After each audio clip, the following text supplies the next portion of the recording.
ઓમ શ્રી ગણેશાય નમઃ. જય શ્રી કૃષ્ણ મિત્રો. આજે આપણે વટ સાવિત્રીની વ્રત કથા સાંભળીશું. ખૂબ જ પવિત્ર વ્રત કથા છે. સૌભાગ્ય આપનારી વ્રત કથા છે. પૂરા ધ્યાનથી અને મનથી સાંભળજો. ઓમ યમ દેવતાએ નમો નમઃ. ઓમ ધર્મ દેવતાએ નમો નમઃ. જય સત્યવાન સાવિત્રીની જય. આપણા દેશમાં અશ્વપતિ નામનો એક રાજા હતો. તેને મમતા નામે એક રાણી હતી. રાજા ઘણો પવિત્ર અને દયાળુ હતો. તેના રાજ્યમાં પ્રજા સર્વ વાતે સુખી હતી. રાજા ઉપર પ્રજાનો પ્રેમ હતો, એટલે તેને કોઈ વાતે દુઃખ ન હતું. માત્ર તેને સંતાનની ખોટ હતી. નારદજીના કહેવાથી રાજા રાણીએ બ્રહ્માજીનું વ્રત કર્યું. પરમ શક્તિ ગાયત્રી રૂપ એટલે કે સાવિત્રીનું વ્રત કરવા લાગ્યા. દેવી માં ગાયત્રી રાજા રાણીની ભક્તિથી પ્રસન્ન થયા અને બોલ્યા, હે રાજન, હું તમારી ભક્તિથી અતિ પ્રસન્ન થઈ છું. જે માંગવું હોય તે વરદાન માંગો. રાજા બોલ્યા, દેવી માં ગાયત્રી, મારે સર્વ પ્રકારે સુખ છે, પણ સંતાનની ખોટ છે.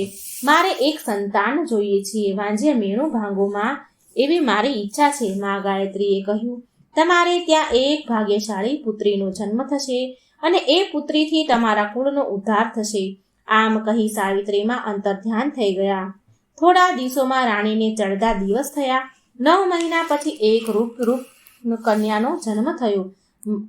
માતા ગાયત્રીનું નામ સાવિત્રી હોવાથી રાજાએ કન્યાનું નામ સાવિત્રી રાખ્યું.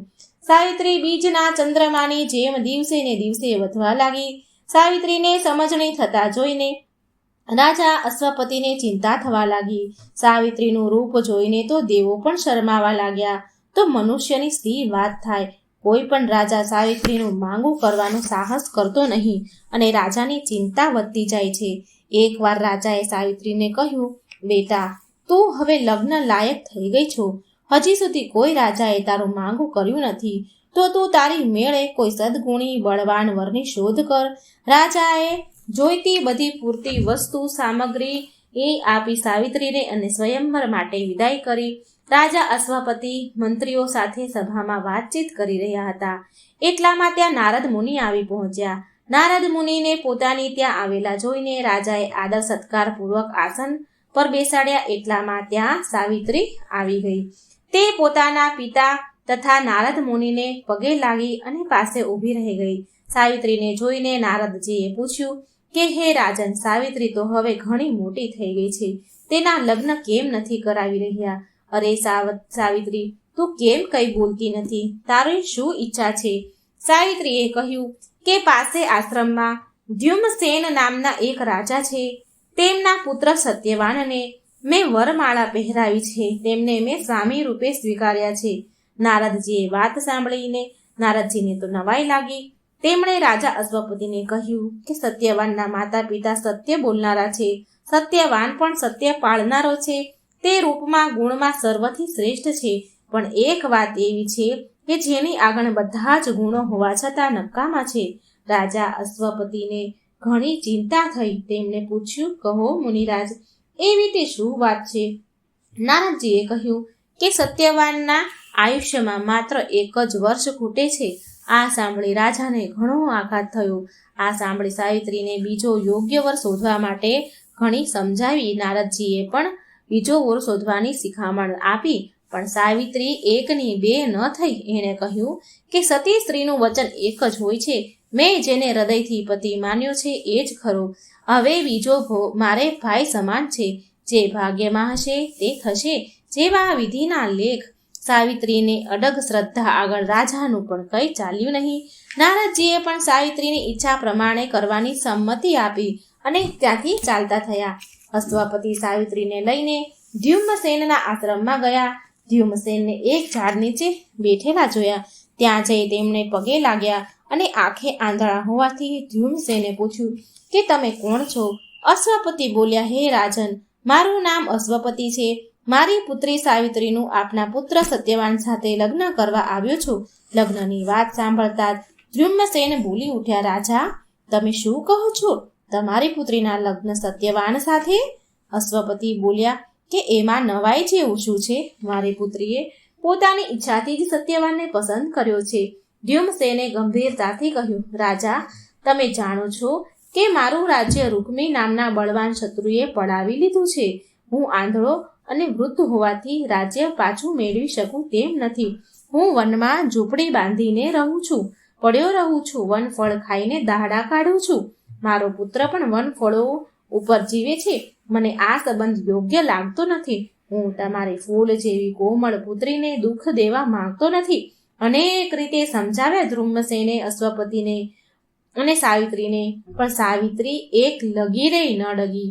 છેવટે ધ્યુમસેને અશ્વપતિની વાત સ્વીકારી અને સત્યવાનનું લગ્ન સાવિત્રી સાથે કર્યું. સત્યવાન અને સાવિત્રી હળી મળીને રહેવા લાગ્યા.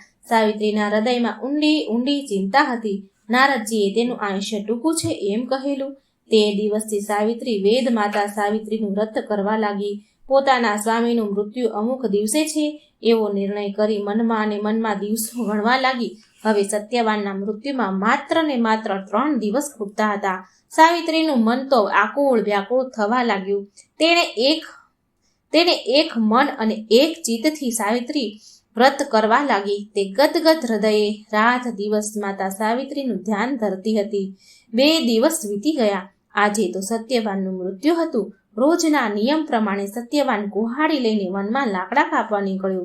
સાવિત્રીની ઈચ્છા હતી કે આજે આખો દિવસ તેના સ્વામી સાથે રહેશે. એને કહ્યું, નાથ, આજે 1 વર્ષ થઈ ગયું છે, છતાંય તમે કોઈ દિવસ મને વન બતાવવા લઈ ગયા નથી. આજે મારે વન જોવાની ઈચ્છા છે. સત્યવાને કહ્યું, મારી ના નથી. માતા પિતાની આજ્ઞા મળે તો ચાલો. સાવિત્રીએ સાસુ સસરાની આજ્ઞા લીધી અને સત્યવાન સાથે વનમાં જવા નીકળી. વનમાં જાત જાતના ઝાડવા અને પક્ષીઓના નામ પૂછતા સાવિત્રી પતિની સાથે ચાલતી હતી. બંને જણા થોડે દૂર પહોંચ્યા. ત્યાં એક સુકાયેલું ઝાડ હતું. સત્યવાન કુહાડાથી ઝાડ કાપવા માટે ગયો. સત્યવાને જેવો કુહાડ્યો માર્યો તેવો જ તેના માથામાં ભારે સણકો આવ્યો. આંખે અંધારા આવવા લાગ્યા અને થોડી વારમાં તો તે ભોંય પર ઢળી પડ્યો. સાવિત્રી પોતાના ખોળામાં પતિનું માથું લઈને રડવા લાગી, દબાવવા લાગી. એટલામાં ભયંકર કાળા રંગવાળો, તેજસ્વી અને વિશાળ આકૃતિવાળો એક પુરુષ આવીને ઊભો રહ્યો. આવા ભયંકર આકૃતિ જોઈને પણ સાવિત્રી જરા પણ ડરી નહીં. સાવિત્રીએ પૂછ્યું, તમે કોણ છો? તમે કેમ અહીં ઊભા છો? આવનાર બોલે છે કે, હે પુત્રી, હું યમ છું. તારા પતિનું આયુષ્ય પૂરું થવાથી તેને લઈ જવા આવ્યો છું. સાવિત્રીએ યમરાજાને ઓળખ્યા અને કહેવા લાગી કે, હે યમરાજા, મેં તો એવું સાંભળ્યું છે કે તમારા દૂતો મનુષ્યને લેવા આવે છે, તો તમે પોતે કેમ આવ્યા છો? યમરાજા બોલ્યા, સત્યવાન સદા સત્ય બોલનારો અને સદાચારી છે, એટલે એને લઈ જવાનું મારા દૂતોનું કામ નથી. આવા પવિત્ર પુરુષને લેવા હું પોતે જ આવું છું. એમ કહીને યમરાજાએ પાશ નાખ્યું અને સત્યવાનના દેહમાંથી અંગૂઠા જેવડા પ્રાણને બળપૂર્વક ખેંચી કાઢ્યા. સત્યવાનનો દેહ નિષ્ક્રિય થઈને પડ્યો છે. યમરાજા સત્યવાનનો પ્રાણ લઈને દક્ષિણ દિશામાં ચાલતા થયા. પતિના મૃત્યુથી સાવિત્રીને અપાર દુઃખ થયું. તેને મૂર્છા આવી ગઈ. ઘડીક વાર તો તેને યમરાજા ઉપર ક્રોધ આવ્યો, પણ એમાં યમરાજા શું કરે? સાવિત્રી પોતાના પતિને ઝાડ નીચે મૂકીને દુઃખી હૃદયથી વિલાપ કરતી કરતી યમરાજાની પાછળ ચાલવા લાગી. સાવિત્રીને પાછળ ચાલતી જોઈને યમરાજા બોલવા લાગ્યા, હે સાવિત્રી, હવે પાછળ આવું નકામું છે. અહીં આગળ મનુષ્યની સીમા પૂરી થાય છે. તું અહીંથી આગળ આવી શકીશ નહીં, માટે પાછી વળ. વિધિના લેખ મિથ્યા થતા નથી, માટે શોક કરવો નકામો છે. જા, પાછી જા અને તારા પતિના અંતિમ સંસ્કારની ક્રિયા કર. સાવિત્રી ધીરજપૂર્વક બોલી, મારી શ્રદ્ધા અને નિશ્ચય અડગ છે કે જ્યાં જ્યાં મારા પતિ જાય ત્યાં મારે સાથે જવું. હું સાથે જ રહીશ. તમે કહો છો કે મનુષ્યની સીમા અહીં પૂરી થાય છે, પણ મારા પતિવ્રત ધર્મના બળે, ગુરુ ભક્ત બળે, મારા વ્રતના બળે અને તમારા કૃપાના બળે મારી ગતિને કોઈ અટકાવી શકે તેમ નથી. હે દેવ, 7 પગલાં સાથે ચાલવાથી મિત્રતાનો અધિકાર મળે છે. હું તમારી સાથે 7 પગલાં ચાલી છું, એટલે તમને મિત્ર ભાવે પૂછું છું. મિત્ર ભાવે હું તમને પૂછી રહી છું કે જ્ઞાની પુરુષો મન, ધર્મ અને વચન પાળવાની શિખામણ આપે છે અને કહે છે કે જગતમાં ધર્મ જ મનુષ્યનો ઉદ્ધાર કરે છે. પછી તમે મારો પતિવ્રત ધર્મ પાળવાથી મને શા માટે અટકાવો છો? યમરાજા બોલ્યા કે હે સાવિત્રી, તારા મધુર વચનો અને સત્ય વચનોથી હું પ્રસન્ન થયો છું. તારા પતિના જીવન વિના તારે જે વરદાન માંગવું હોય તે માંગ. સાવિત્રી બોલી કે મારા સસરાનો અંધાપો દૂર થાય અને તેને સૂર્ય જેવા પ્રતાપી નેત્ર મળે તેવું વરદાન આપો. યમરાજા કહે છે, સાવિત્રી, બહુ ચાલવાથી થાક લાગશે, તું પાછી વળી જા. તારા કહ્યા પ્રમાણે તારા સસરાને નેત્રો મળશે. સાવિત્રી બોલી કે પતિની સાથે સાથે ચાલવાથી થાક શાનો? જ્યાં પોતાનો પતિ જાય ત્યાં જ જવું એ પ્રત્યેક નારીનો ધર્મ છે. હે યમરાજા, સત્પુરુષનો સત્સંગ કોઈ દિવસ નકામો જતો નથી. શું તમારો સત્સંગ નકામો જશે ખરી? નહીં જાય. યમરાજા કહે છે કે તે મને નમ્રતાપૂર્વક ચતુરાઈથી મારો ધર્મ સમજાવ્યો છે. તારી ચતુરાઈ અને નમ્રતાથી હું મુગ્ધ થયો છું કે તું તારા પતિના જીવન વિના તારે જે માંગવું હોય વરદાન તે તું માંગી લે, તું ફરી માંગી લે. સાવિત્રી બોલી કે યમરાજા, મારા સસરાનું ગયેલું રાજ્ય મને પાછું મળે અને મારા પતિ અને તમારા ધર્મને લીધે મારો ત્યાગ ન કરે એવું વરદાન આપો. યમરાજા બોલ્યા કે ધ્યુમ્નસેનને ગયેલું રાજ્ય પાછું મળશે અને તારો પતિ પોતાનો ધર્મ પાળશે. હવે તું પાછી જા. સાવિત્રી બોલી કે હે યમરાજા, તમે સર્વને નિયમમાં રાખો છો એટલે તમારું નામ યમ છે. સર્વ પ્રાણીઓ પર દયા રાખવી અને શરણે આવેલાની રક્ષા કરવી એ માનવીનો પરમ ધર્મ છે. એવો ઉપદેશ તમે આપો છો તો હું પણ તમારા શરણે છું, તમે મારી રક્ષા કરો. યમરાજા બોલ્યા, તારા પવિત્ર વચનો સાંભળતા મારી તરસ બુઝાતી નથી, છીપાતી નથી. ખરેખર એમ થાય છે કે તારી પાસેથી ધર્મ વચનો સાંભળ્યા જ કરું. હું તારા ઉપર અત્યંત પ્રસન્ન છું. તારા પતિના જીવન વિના જે જોઈએ એ ત્રીજું વરદાન માંગ. સાવિત્રી બોલી કે હે યમરાજા, મારા માતા પિતાને પુત્ર નથી તો તેમને 100 પુત્ર થાય એવું એમનો વંશ ચાલુ રહે, આગળ વધે તેવું તમે વરદાન આપો. યમરાજા કહે છે કે જા, તારા માતા પિતાને 100 પ્રતાપી પુત્ર થશે. હવે તું પાછી વળી જા, કારણ કે તું ઘણી દૂર આવી ગઈ છે. સાવિત્રી બોલી, હે યમરાજા, મારા પતિ અને તમારા જેવા સત્પુરુષો સાથે હોવાથી મને કોઈ ડર લાગતો નથી, કંઈ દૂર લાગતું નથી. સત્પુરુષોના હૃદય સદાય પવિત્ર હોવાથી બધા જ માણસો સંતનો વિશ્વાસ કરે છે. હું પણ તમારા વિશ્વાસે જ ચાલી રહી છું.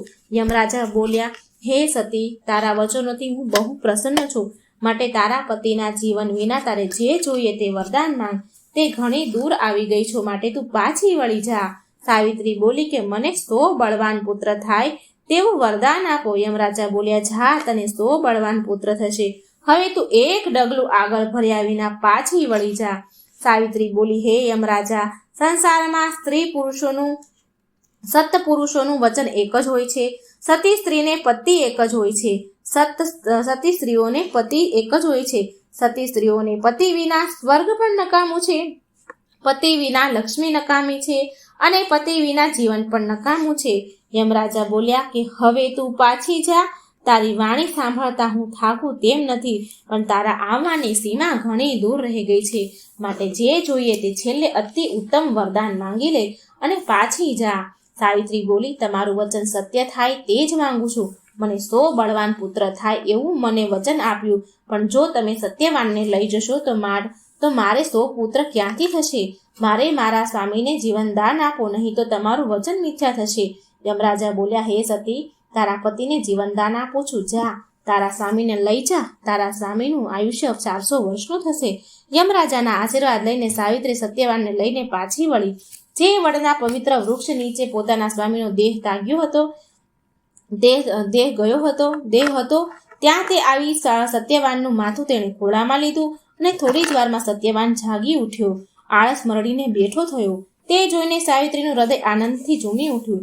સત્યવાને કહ્યું કે હે પ્રિય, આજે તો મેં એક સપનું જોયું, તેમાં મેં તારો અને યમરાજાનો સંવાદ જોયો. એટલે સાવિત્રીએ બધી વાત કહી સંભળાવી અને કહ્યું, સ્વામી, તમારું સપન એ સાચું હતું. અહીં સત્યવાનના પિતાએ દોડ કરી મૂકી, કારણ કે બહુ વાર થઈ ગઈ તો ઘરે પહોંચ્યા નહીં, અને એને દોડ કરી મૂકી અને વિચાર કરવા લાગ્યા કે હજી સત્યવાનને સાવિત્રી ઘરે કેમ ન આવ્યા. એણે ચારેય દિશાઓ ખંખોળી નાખી, પણ આ શું? અચાનક તેમના આંધળા નેત્ર ઉઘડી ગયા અને દેખવા લાગ્યા અને તેમના આશ્ચર્યનો પાર ન રહ્યો. આંખો મળી ગઈ જોવા લાગ્યા એટલે તેમને પુત્ર અને પુત્રવધૂને જોવાની આતુરતા વધી. થોડી વારમાં સત્યવાન અને સાવિત્રી આવી ગયા અને માતા પિતાને પગે લાગ્યા. ધ્યુમસેનને હવે શાંતિ થઈ. સત્યવાને બધી વાત કહી. પિતાને આંખો મળવાનું કારણ પણ સાવિત્રીના વ્રતનો પ્રભાવ છે એમ કહ્યું. એમ તેમને સંભળાવ્યું. ધ્યુમસેને તો સાવિત્રીના માથા ઉપર હાથ ફેરવા લાગ્યા. એટલામાં એક દૂત આવ્યો અને સમાચાર લાવ્યો કે દુષ્ટ રૂક્મીએ પડાવી લીધું હતું જે રાજ્ય, તો તેના પર બીજા રાજાએ ચડાઈ કરીને પાછું મેળવી છે. તેઓ આપણે તમારું રાજ્ય સંભાળવા માટે બોલાવે છે. ધ્યુમસેન તેના સત્યવાન અને સાવિત્રીને સાથે લઈને તેની રાજ્યમાં ગયા અને સુખેથી રાજ્ય કરવા લાગ્યા. ગાયત્રી માની કૃપાથી થોડા દિવસ પછી સાવિત્રીને 100 પુત્ર, સાવિત્રીના પિતાને માતાને 100 બળવાન પુત્ર થયા અને સાવિત્રી પણ 100 પુત્રની માતા થઈ. એવો આ વટ સાવિત્રી વ્રતનો પ્રભાવ છે.